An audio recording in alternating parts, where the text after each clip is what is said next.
Hey everybody, I wanted to go over some Intersight REST API with Postman today. I've created a collection, and that collection is available on GitHub at my user ID underneath Intersight REST API. Now this Intersight REST API repository has in it the Intersight Postman collection that I'll be showing you today, along with some Python code for Intersight authentication and some operations. And the Intersight operations Python file matches the first set of Postman operations that I'll be showing you in the collection. So I have Intersight here. I'm already logged in. I have a number of servers. I have no server policies, and I have no server profiles. In Postman, I have a collection of 24 requests. In these first set of calls, or the first set of requests in the collection, we'll do a get for the compute physical summaries. We'll do a get for NTP policies. We'll create an NTP policy. We'll get that NTP policy by its managed object ID. We'll update that NTP policy, and then we'll delete that NTP policy. So what I've done for Intersight is I have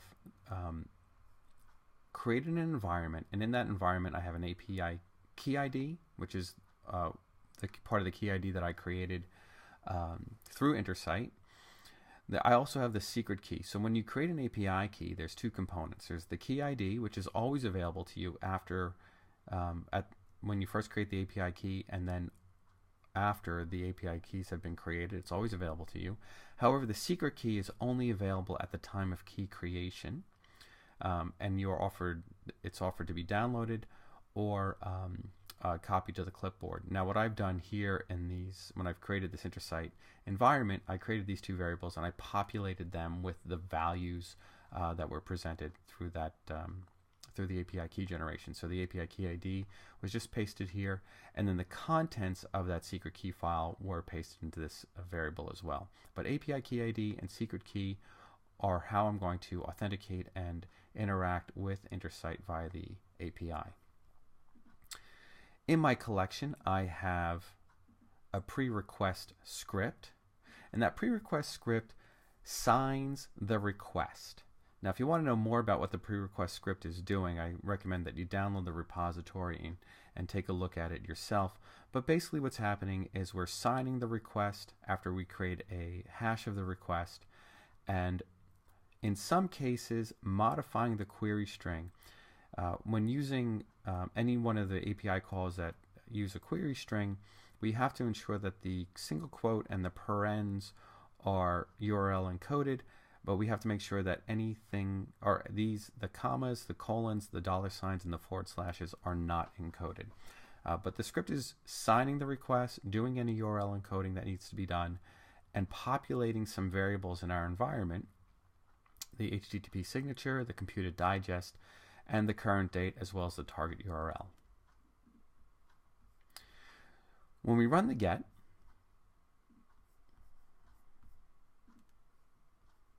the get is going to go ahead and retrieve the physical summaries that are under the compute resource. We have 4 headers set up: an application JSON, the authorization signature, the computed digest, and the current date. Remember, the pre-request script will populate those in my environment. We also have some tests that will run when that request, or the post of request. If there's a JSON body, it will be parsed, and object DN, available memory, and the number of CPUs from those physical summaries will be added to the Postman console. So let's go ahead and open up the Postman console. So right now I have nothing in the Postman console. I'll just drop that over here so we can see it. So when we run the get, it goes to this URL and pulls back any physical summaries that exist there.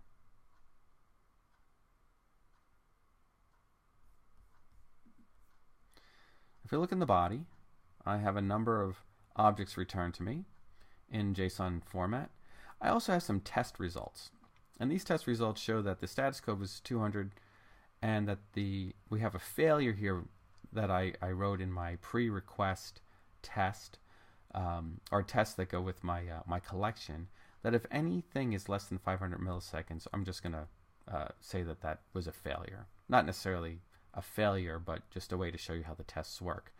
If I go back and look at that collection, we see we have the pre-request script, but then there's a test. These tests run for every request. So the way this collection works is that the pre-request scripts run for every request, and the tests run for every request. Now, there's also a test associated with this specific request, and that test is what I just showed before, that pulls the data out of the response and posts it to the console. So if we go and look at the console, there's a number of things that are listed here. There's a few things that happen in the pre-request, and we print out the body, the header, and the URL, and you can click these twisties and kind of drill down into each one of those things if you want to look at it. We show you what the computed digest of the body looks like. If there's a query string, we'll print that out.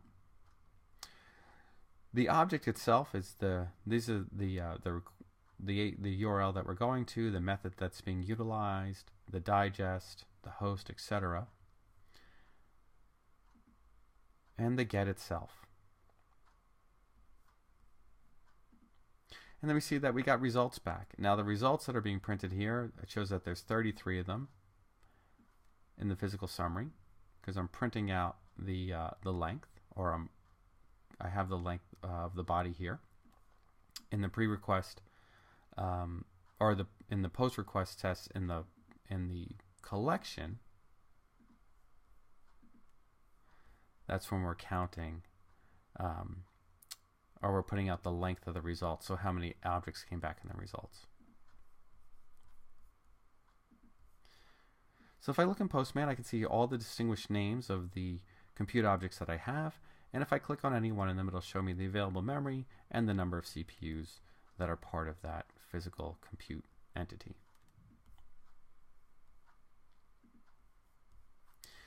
If I go ahead and look at my NTP policy for getting to get NTP policies, same as the compute physical summaries, this goes to the URL resource for NTP policies.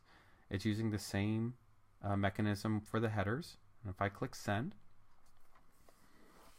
I get back a response of null because there aren't any NTP policies. When we looked before at Intersight, we saw that we had no NTP policies. So I get back the response of null. So let's create one. In this case, we have added a header for content type. This is the type of data that we're sending.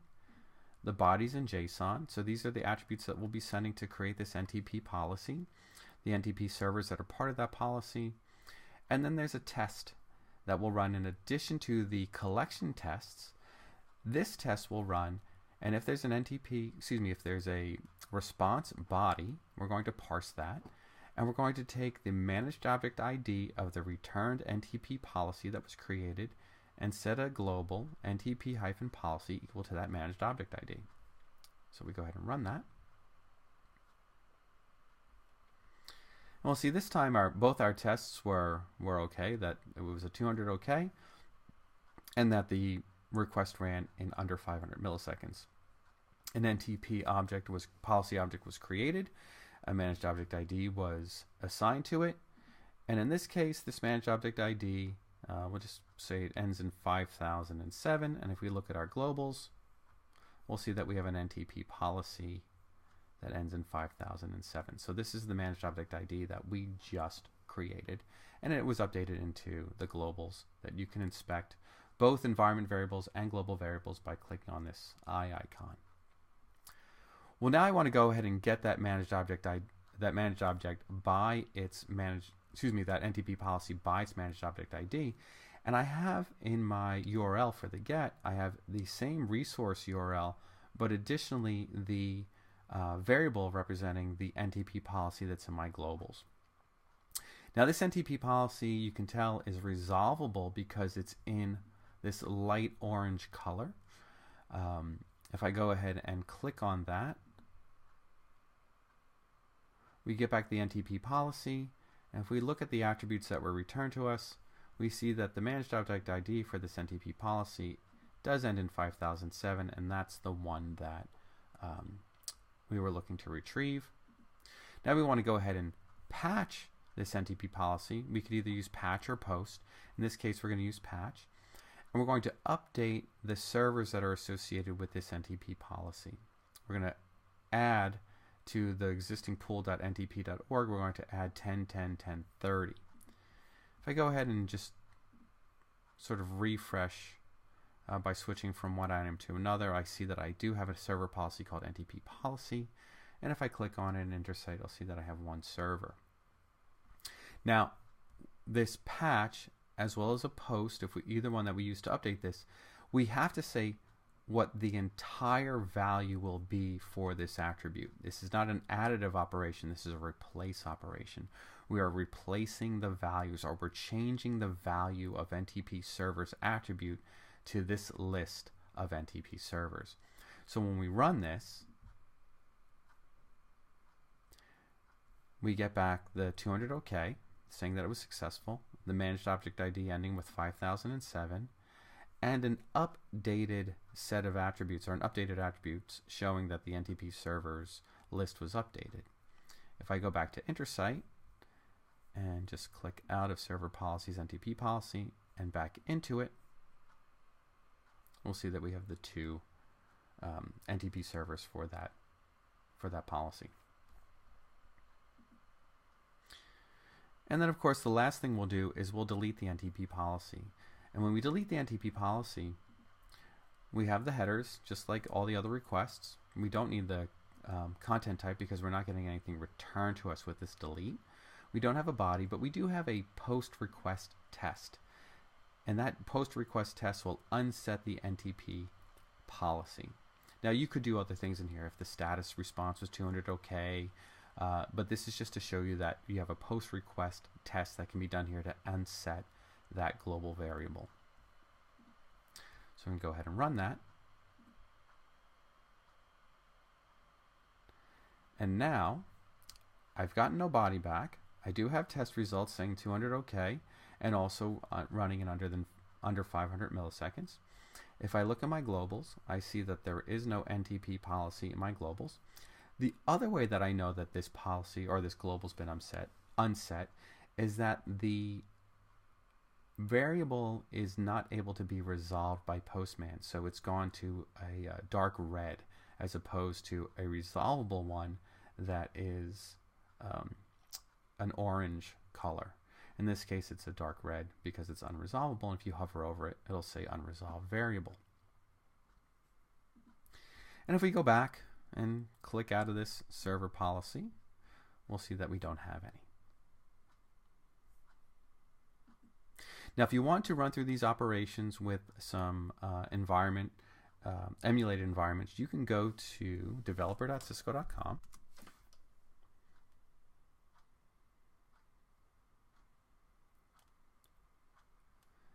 And under the Discover menu, go to Sandbox Remote Labs.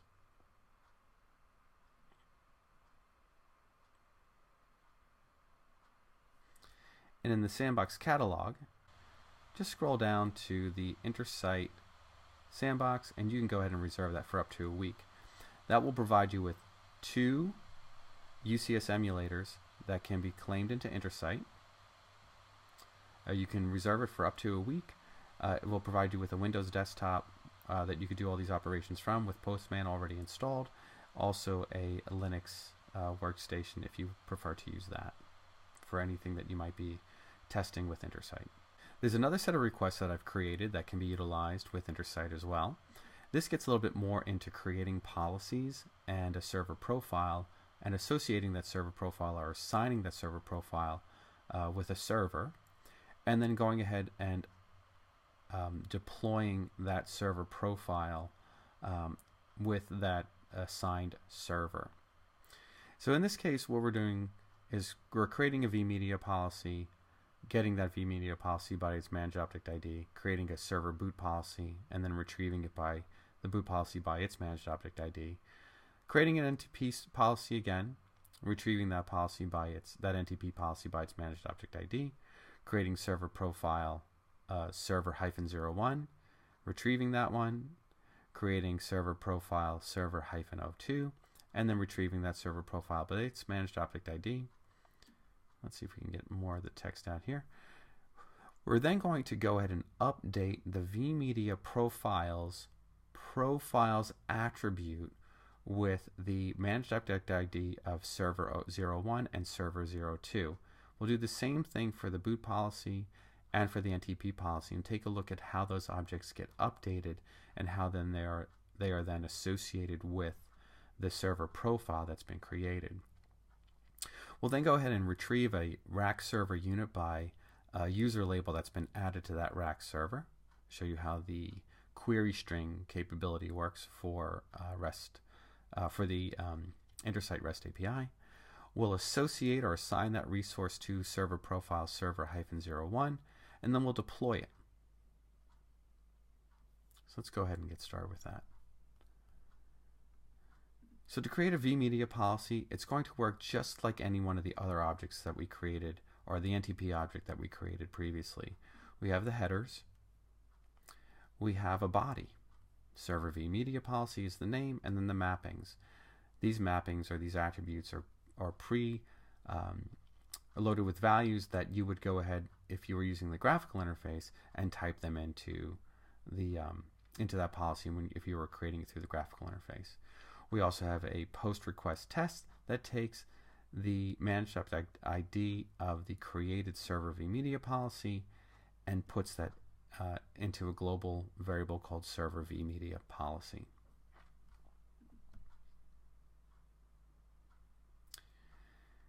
We run it, and just like with the NTP policy previously, we get back managed object ID. We see the attributes are set from what we specified in the body, and that no server profiles are currently associated with this policy. If we look at our globals, we see we have a server vMedia policy, and it's set to the managed object ID of that policy that we just created. And we can go ahead and retrieve, just as before with the NTP policy, we go to the resource URL, in this case it's vMedia policies, specify the managed object ID of the object that we want to retrieve, and it is retrieved. If we look at Intersight, we see that our interface updated with that server vMedia policy. So we'll do the same thing for a boot policy, and headers are the same. Look that the headers are the same. The body shows two devices, a local CD that is of a vMedia type, a local disk that is called boot, and a pre-request script that puts the managed object ID of the object that was created into server boot from local disk policy. We'll click send on that. Our global's created with the managed object ID of the object that was created. Then we'll go ahead and retrieve it.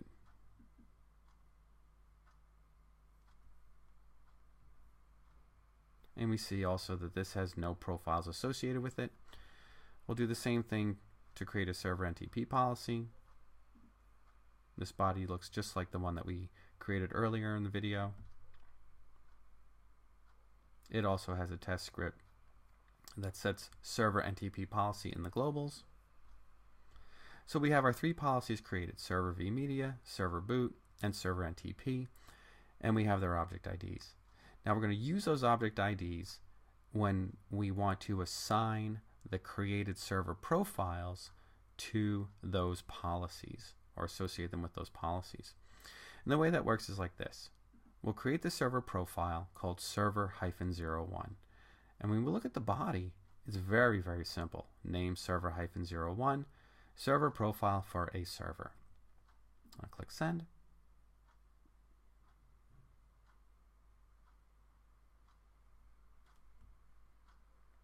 And the server profile was created. And that's it. That's the server profile. It's a very simple operation to create it. And we can go ahead and retrieve it. We'll do the same thing for server 02. Server 02, server profile for a server. We'll send it. And it was created. And we can just go ahead and retrieve it to show you that it does work. For the retrieval process, look at our globals, the policies, and the servers, or the server profiles. Looking back at Intersight, let's just update our screen here. We have the 3 policies, and now we can go over to server profiles, or service profiles, and look at server profiles, and see that we have server 1 and server 2. They're not assigned, there's no server, and they can show when they were last updated. So the first thing we want to do is associate with these server profiles the policies that they'll be utilizing in those profiles. So it works like this. When you want to associate a vMedia policy or a boot policy or an NTP policy or any other policy with a server profile, the body of that request is the managed object IDs of the server profiles that you want to associate with those policies. And what you're associating to is, in this case, the resource URL is vMedia policies, the managed object ID of the vMedia policy that we want to update, and the resource underneath that called profiles. And this is an additive operation. I could remove this object from the JSON, run this, and then put the object in for server profile 02 and run that again, and it would continually add it. So let's just take a look at what this would look like if we just remove that one. If I go ahead and send this one, we don't get back a response, just a 200 OK. And if I do a retrieval, if I get the vMedia policy, let's just go ahead and retrieve that.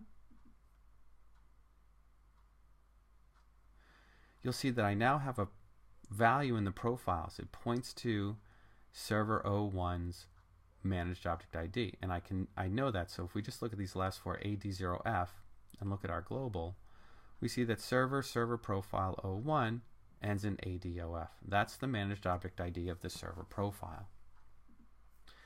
If I go ahead and go back to that update vMedia profiles, and I'm just going to go ahead, instead of adding back in what was there, I'm going to change this to 2 and send it. And again, we got back a 200 OK. But if I retrieve it with the get, I'll see that there now is another server profile in the profiles of that policy. And if I look back at the policies, you'll see that the vMedia policy has 2, or it's utilized 2 times. Its usage number is 2. So let's go ahead and go back to this update one. I'm just going to go ahead and change this back to what it was. And I'll do the same thing for the boot policy. In this case, the body is server profile 01 and server profile 02. I'll send that. 200 OK, but no response, no body to look at.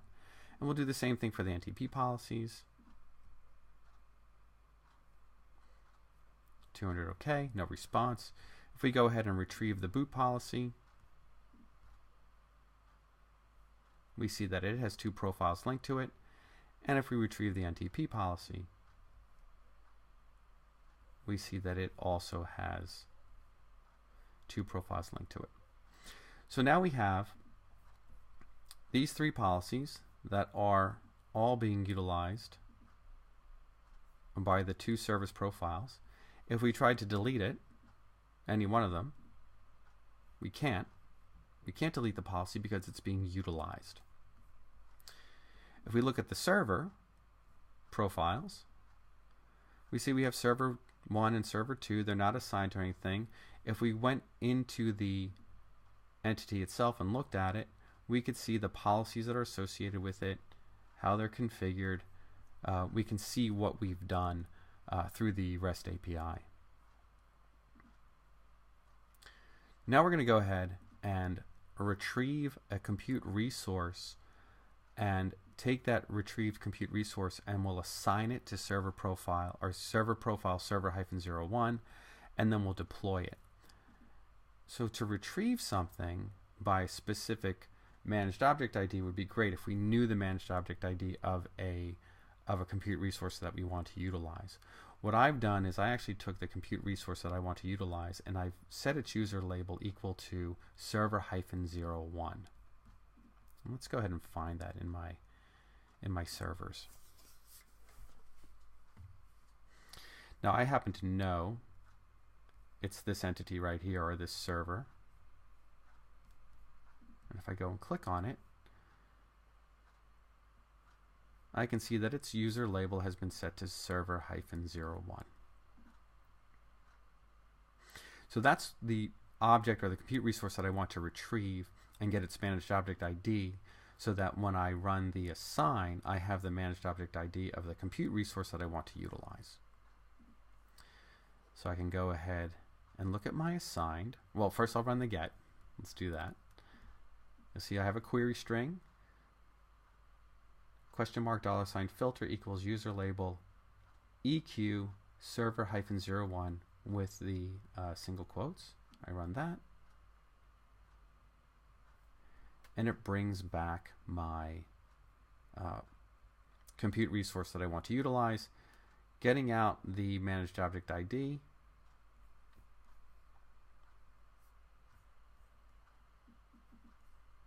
And if I look at my global variables, server compute resource has been added and has that managed object ID in it.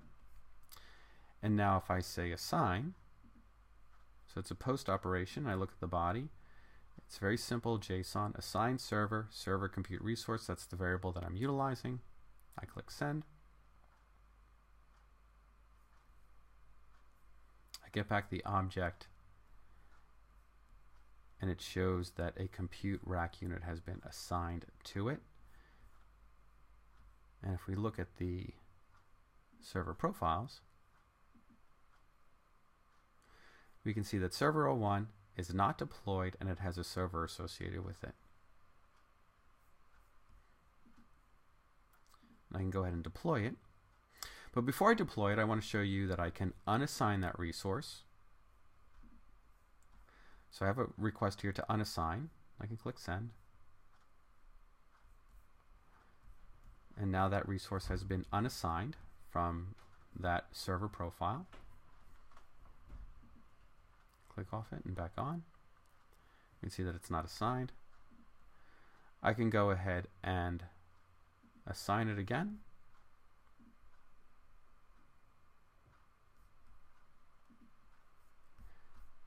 And we can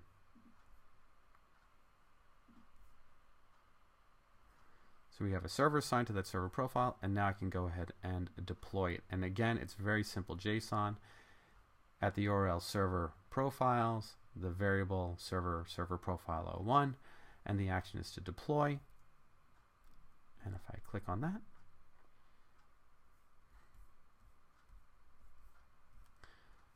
I get back that the action is deploy. And if we update our interface, we'll see that server 1 is configuring, it's deploying, and all done through the REST API. So all these operations that you would need to work with the REST API, you can do through Postman. In this case, I have this collection available underneath github.com/movingalot, Intersight REST API. Feel free to download and use as you like. The pre-request script and the query string URL encoding, I've tested with all the query examples that are on the API guide. Under query syntax, all these query examples have been tested with the collection. So if you do happen to run into something that isn't working right, please let me know. And hopefully this helps you get started with your programming with the Intersight REST API. Thanks so much for checking it out.